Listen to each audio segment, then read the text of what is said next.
Hi అండి, welcome back to rupees kitchen. ఈరోజు మన కిచెన్లో ఒక మంచి పుడింగ్ చూద్దామండి. Trifle pudding. దాని తయారీ విధానం ఎట్లనో చూద్దామండి. ట్రైఫుల్ కస్టర్డ్ పుడింగ్ అండి. చాలా అంటే చాలా బాగుంటుంది. ఇది ఒక మంచి డెజర్ట్ అండి. షుగర్ సిరప్ గురించి మనం ప్రిపేర్ చేసుకుందామండి. ముందుగా ఒక గిన్నె పెట్టుకొని దాంట్లో ఒక చెంబు వాటర్ వేసుకోవాలండి. ఒక చెంబు వాటర్ వేసుకొని దాంట్లో ఒక 2 ఇంచ్ దాల్చిన చెక్క వేసుకోవాలి. దాల్చిన చెక్క వేసుకొని ఒక గిన్నె షుగర్ వేసుకోవాలండి. ఒక గిన్నె షుగర్ వేసుకోవాలి. వేసి దీన్ని మెల్ట్ చేసుకుందామండి.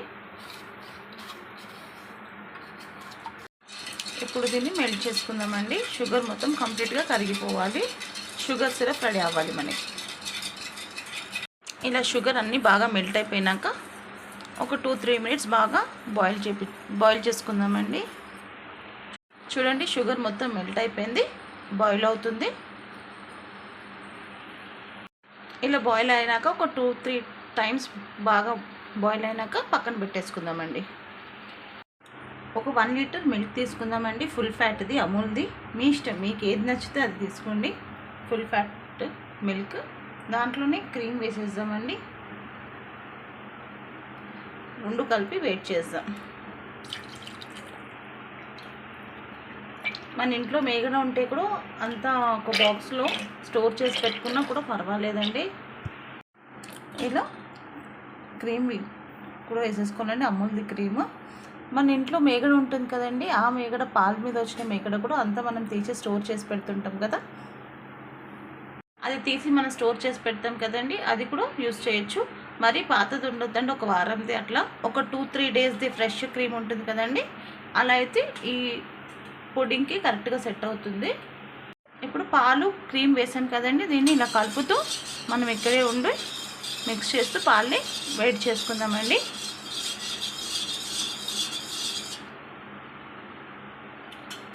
అంతవరకు కస్టర్డ్ ప్రిపేర్ చేసుకుందామండి. ఒక 5 స్పూన్స్, ఈ స్పూన్స్లో 5 స్పూన్స్ కస్టర్డ్ తీసుకోవాలండి. కస్టర్డ్ పౌడర్ తీసుకోవాలి. వెనీలా ఫ్లేవర్ ఇది తీసుకొని రూమ్ టెంపరేచర్ ఉన్న పాలతో ఇది మిక్స్ చేసుకుందామండి. అప్పుడే ఉండలు కట్టదు. నేను ఇంతకుముందు ఫ్రూట్ కస్టర్డ్ చేసినప్పుడు, సేమియా ఫ్రూట్ కస్టర్డ్ చేసేటప్పుడు కూడా చెప్పానండి. ఎప్పుడు మనం కస్టర్డ్ మిక్స్ చేసుకుంటే రూమ్ టెంపరేచర్ ఉన్న పాలతోనే మిక్స్ చేసుకుంటే ఇది ఉండలు కట్టదండి. ఇలా స్లోగా మనం తిప్పేసుకోవాలి, ఉండలు లేకుండా. మనం 1 లీటర్ మిల్క్ తీసుకున్నామని, 1 లీటర్ది మిల్క్ తీసుకున్నానండి. దానికి ఒక 5 స్పూన్స్ సరిపోతుందండి కస్టర్డ్.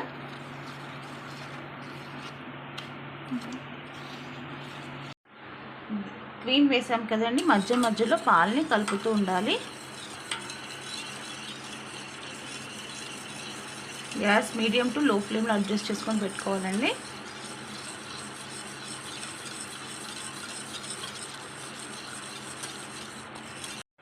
ఇలా ఉండలు లేకుండా కస్టర్డ్ని మంచిగా మనం మిక్స్ చేసుకున్నామండి. ఏదో పక్కన పెట్టేసుకొని ఇప్పుడు నెక్స్ట్ బ్రెడ్ పీసెస్. ఇది మిల్క్ కేక్ అండి.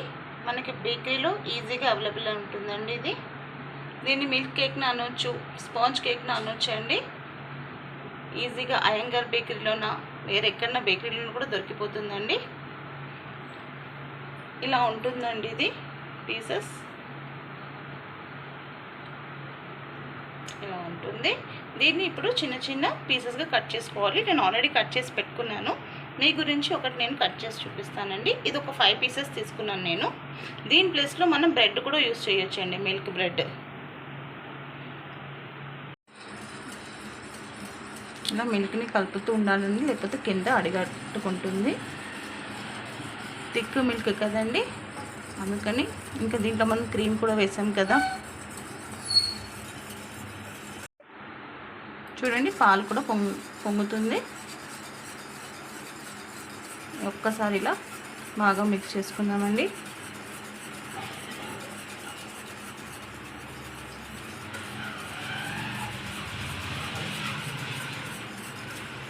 ఇలా బాగా పాలు మరుగుతున్నప్పుడు ఒక 2 మినిట్స్ బాగా మరిగించాలండి.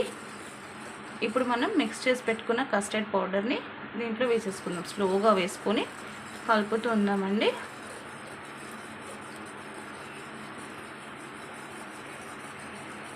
ఇలా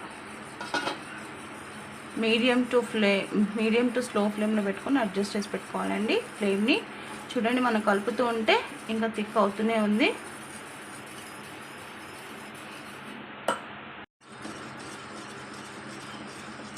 చూడండి ఇలా కలుపుతూ కంటిన్యూగా ఉండాలి కొంచెం థిక్ అయ్యే వరకు. చల్లగైతే ఇంకా కొంచెం థిక్ అయిపోతుందండి.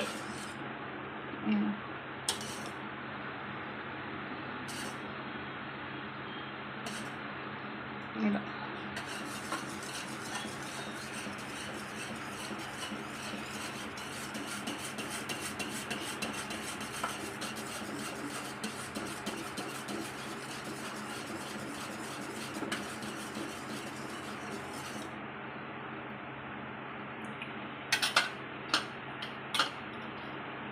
మనం ఇలా కంటిన్యూగా తిప్పుతూ ఉండాలండి ఇది దగ్గర పడే వరకు. చూడండి ఈ కన్సిస్టెన్సీ అయితే కరెక్ట్గా ఉంటుంది. ఇప్పుడు మనం గ్యాస్ ఆఫ్ చేస్తే చల్లగైనాక ఇంకా కొంచెం దగ్గర అవుతుందండి. ఇప్పుడు కాసేపు మనం ఫ్యాన్ కింద పెట్టేస్తామండి. ఇప్పుడు కేక్ ఎలా కట్ చేసానో చూపిస్తానండి. చిన్న చిన్న క్యూబ్స్గా కట్ చేసుకోవాలి.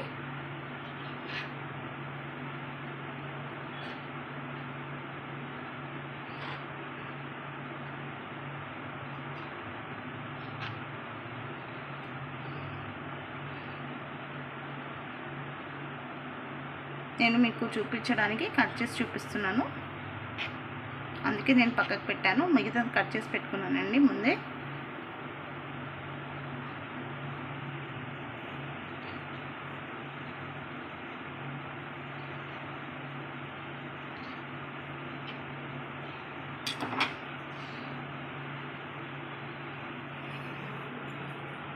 ఇప్పుడు మనం ఇట్లా వేసేసుకుందాం.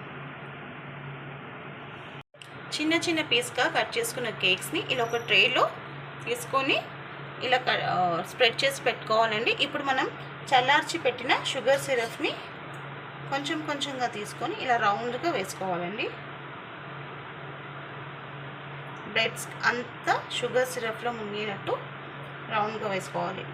ఎందుకు నేను షుగర్ తక్కువ వేసానంటే ఆల్రెడీ కేక్లో స్వీట్ ఉంటుంది కాబట్టి నేను షుగర్ అందుకే 1 బౌల్ తీసుకున్నానండి.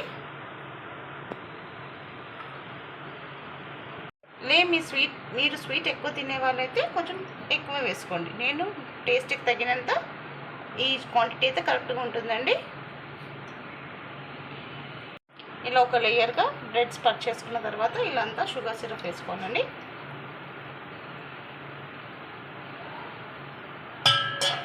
చూడండి షుగర్ సిరప్ మునిగాక ఇలా షుగర్ సిరప్ వేసాక ఇలా మెత్తగా అయిపోతుంది కేక్. ఇప్పుడు దీని మీద మనము ఫ్రూట్స్, మనకి ఇష్టమైన ఫ్రూట్స్ యాపిల్, అనార్, ఇంకా బనానా, పపాయ, ఏ ఫ్రూట్స్ ఇంట్లో ఉంటే ఆ ఫ్రూట్స్ దీని మీద వేసుకుందామండి. ఇంకా మంచిగా టేస్ట్గా ఉంటుంది. ఫస్ట్ నేను కొంచెం బనానా వేసుకుంటున్నాను. ఇలా చిన్న చిన్న పీసెస్గా కట్ చేసుకొని ఇలా బనానాని చిన్న చిన్న పీసెస్గా కట్ చేసుకొని వేసుకోవాలండి. తర్వాత అనార్ ఇలా ఒలిచి పెట్టేసుకొని దాన్ని కూడా ఇలా రౌండ్గా వేసేసుకోవాలండి. మనకి ఇంట్లో ఏ ఫ్రూట్స్ ఉన్నా ఆ ఫ్రూట్స్తో మనం ఇది వేసుకోవచ్చండి. ఇట్లా ఫ్రూట్స్ మ్యాంగో ఉన్నా ఏది ఉన్నా. ఇప్పుడు మనం చల్లార్చి పెట్టుకున్న కస్టర్డ్ చూడండి చల్లగైపోయినాక ఇలా క్రీమీ టెక్స్చర్గా అయిపోతుంది. ఇప్పుడు మనం దీని మీద వేసుకుందాము. కస్టర్డ్ని దీని మీద పోర్ చేసుకుందామండి. ఇలా రౌండ్గా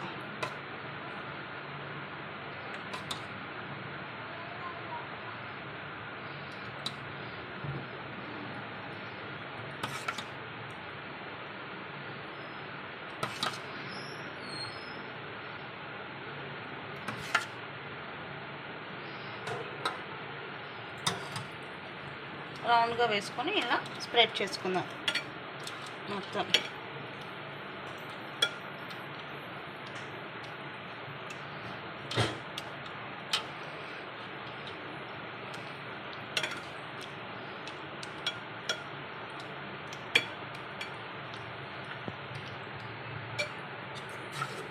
గ్యాప్స్ కూడా ఫిల్ చేసేసుకుందాము.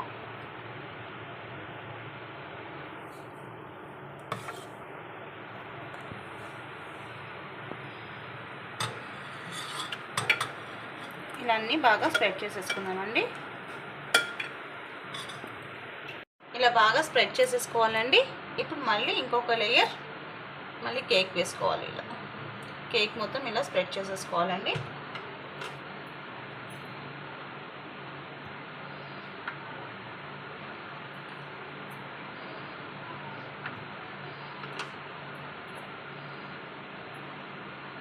మీరు కూడా ఒకసారి ట్రై చేయండి, మీకు డెఫినెట్లీ నచ్చుతుంది ఇది.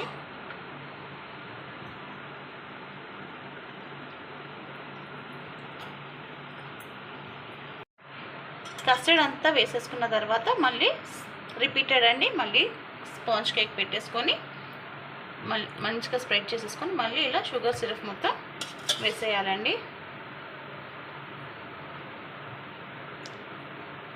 ఇలా షుగర్ సిరప్ వేసాక మళ్ళీ కస్టర్డ్ వేసేసుకొని స్ప్రెడ్ చేసేసుకోవాలండి.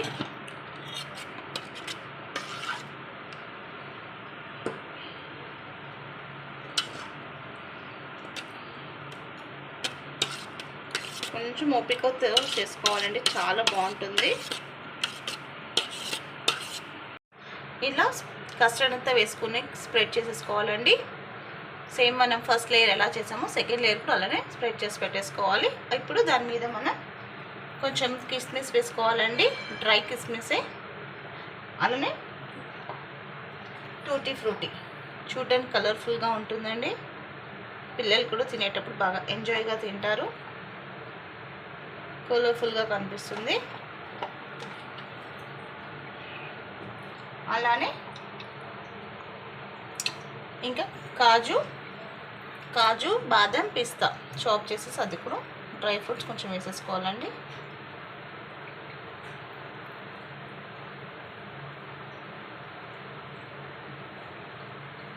ఇలా వేసేసుకున్నాక మిగిలిన ఫ్రూట్స్ ఉంది కదండి,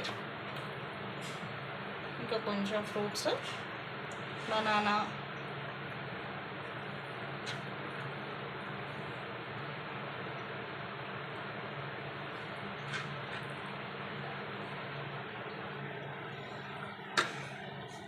అలాగే అన్నారు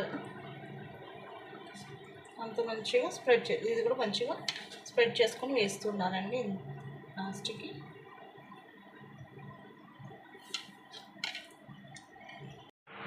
ఇలా అన్ని ఫ్రూట్స్ పెట్టేసుకున్నాక లాస్ట్కి చెర్రీస్ పెట్టుకోవాలండి. ఇలా చెర్రీస్తో డెకరేట్ చేసుకోవాలి.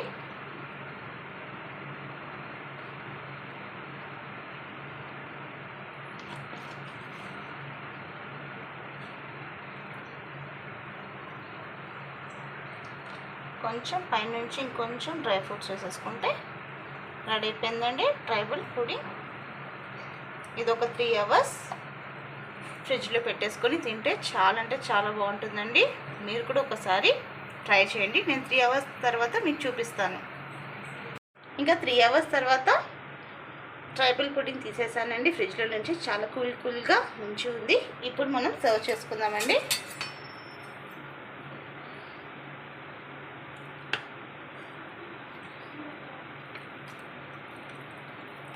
ఇప్పుడు ఒక ప్లేట్లో సర్వ్ చేసుకుందాం.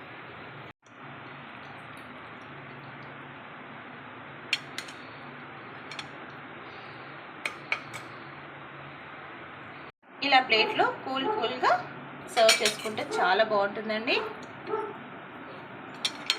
చూడండి సాఫ్ట్గా.